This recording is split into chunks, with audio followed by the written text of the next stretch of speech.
Joining us now, staff writer for The Atlantic, Ali Breland, staff writer for The Atlantic and MSNBC political contributor Mark Leibovich, Democratic strategist, pollster, and MSNBC political analyst Cornell Belcher, and senior fellow at the Brookings Institution, Elaine Kamarck. All right, Ali, welcome to the show. I will start with you. What's with these texts from Republicans, young Republicans, Republicans in the administration that are so, I'll use a kind word, provocative? Yeah, thank you for having me. The texts, I think, are a part of a growing trend among younger conservatives of this sort of like shock and awe edgelord tendency that's been existent on the younger right for a bit of time and is now coming to a head. It's kind of post Nick Fuentes or downstream of Nick Fuentes, who is a very prolific white nationalist who's like quite inflammatory and quite young. It's all a part of this sort of growing style of very aggressive nativist politics that is bubbling and is like most ensconced within the younger portions of the party right now.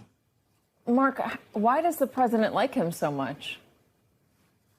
Well, I mean, he obviously is very loyal to Donald Trump. Loyalty, I think, is probably first among many things here. But also, I mean, you do sort of wonder, I mean, yes, this has come to life, whether they can be authenticated or not, who knows? But I mean, let's assume they were actually him writing this. I mean, this is, you just have to wonder, how much does it bother anyone in the White House? How much does it bother anyone in the Trump administration? Is this just a case of political inconvenience because people on the Hill might be getting squeamish about it, might not be acceptable, out in the world? Or is this just a case of a nominee that they're probably going to stick by or would like to stick by, who just happened to get caught, in ways that maybe others who have done or said or feel the exact same way have not? So I don't know. I do think this is very much of a piece with what probably seems to be the sensibility of the White House, and also of a White House that doesn't want to apologize for anything, no matter how potentially offensive it is to so many people. It's just a White House that enjoys, and I can't use the full term, but I'll say it this way, S-posting. Yeah, exactly. Yeah, Caroline Levitt even telling a reporter in response to one of their questions about who decided something, she said, your mom. That's been out there. We're hearing from our White House, Cornell, that it's highly likely his nomination will be pulled, our White House team, that it probably is going to happen. That being said, it's not as if these text messages are the only thing here. He's been saying provocative things on social media, on his Substack for a long time now. This is not new that he is somebody who held views that a lot of people would find offensive. Why would it take so long for John Thune to say, I don't like this guy? Well, look, to the question of does it bother the White House? Are they bothered by it?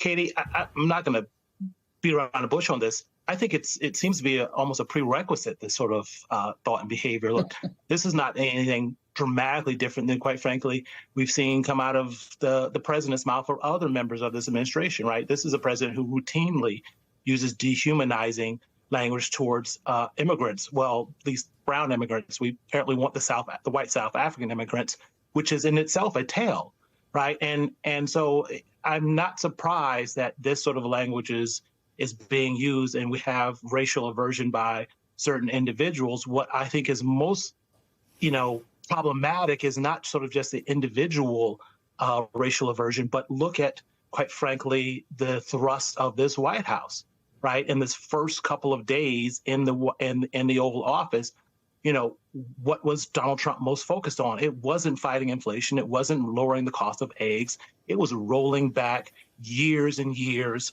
of civil rights executive orders and policies put in place by both Democrats and Republicans to try to level the playing field and try to stop discrimination, right? So in many ways, this is par the course for this administration. And I'm much more worried about individuals like this not saying nasty racist things, but being put in positions of power where they can make policy that reinforces and perpetuates the structural racism in this country. Yeah, so Elaine, you're an expert in how government operates, how it functions, how it works. What does it mean to have a person like this at the Office of Special Counsel? Well, remember, this is part of the Trump administration's desire to politicize the civil service. This all began in the Nixon administration. Okay, the Nixon administration had a plan under Fred Malek called the Malek Manual, where they were using every loophole they could in the law to try and put loyalists in what were formerly civil service positions. After that, Congress created the Office of Special Counsel, and it was supposed to protect whistleblowers, and it was supposed to protect the nonpartisan nature of the civil service. The Reagan administration, again, tried to weaken it. They fired 70% of the prosecutors, et cetera, and they tried to get more of their loyalists into the civil service. Now we have the Trump administration with their Schedule F, with what they're doing with the civil service, with the sort of random firings and rifts, et cetera, and they want to take a crack at it, and they want to do it through the Office of Special Counsel. The interesting thing to me, in addition to all the other things that have been said about this young man, is that there is nothing in his background that would make you think he was at all adept or accomplished enough to do something like that. I mean, I don't think he can simply do the job. And I agree with what Belcher said. Obviously, this doesn't bother the Trump administration, but they have a job to do, they think. I don't agree with the job, but they think they have a job to do. And God knows why they would pick this individual for that job when there's nothing about him that says he could accomplish what they want. Yeah, listen, I know he looks young in the video. You called him a young man, but I think it's important to just remind everybody he's 30 years old. So that's he's not pretty young. I know, but he's to not. Some of us. It's not like he's an 18-year-old saying something stupid or trying to be provocative to impress his friends. He's 30.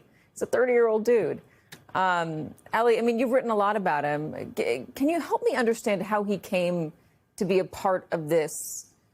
How he became a part of MAGA world, how Donald Trump set his eyes on him?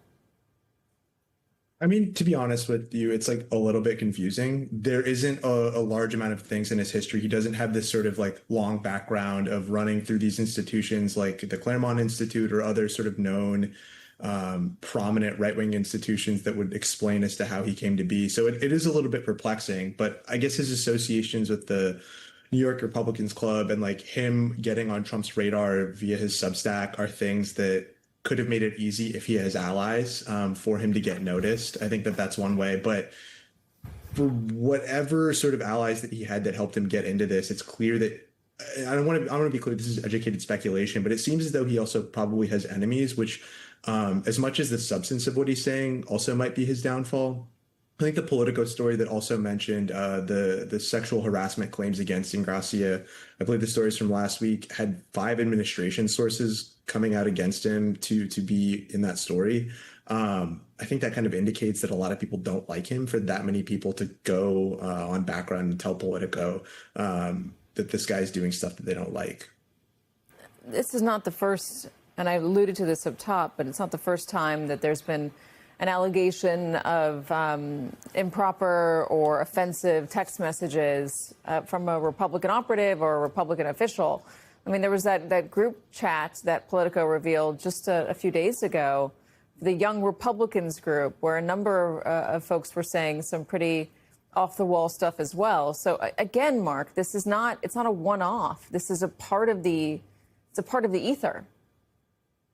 It is, and it's important to point out this is not a Trump-only phenomenon. I mean, just a few days ago, Graham Plattner, who's had a lot of momentum as a progressive candidate for Senate in Maine, was laid pretty low by a bunch of old text messages or sort of Reddit posts and sort of online posts that were, to sort of use the term of art, problematic in a lot of ways. Now, I think a difference is it's a little different when you're a Democrat. You're probably held to a different standard. And I think Plattner, who has spent the last couple of days trying to sort of nuance his way through this, and I think has actually given some thoughtful explanations about who he was at that point, how he's changed and what he was going through.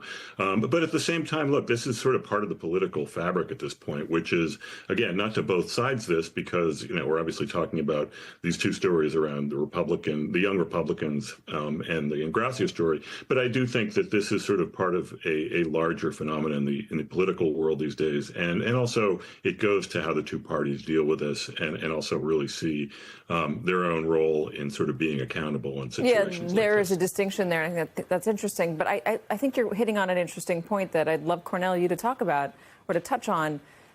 There's this anger among younger men, this culture of Reddit, not all of them, but some Reddit posting and saying outrageous things and getting a reaction, or this feeling of being left behind, or somebody else is responsible for their personal woes, or they need to get ahead. It's a zero-sum game that is not just contained within, the Young Republicans or with this Paul Ingrassia stuff, although that might be on the extreme end of it.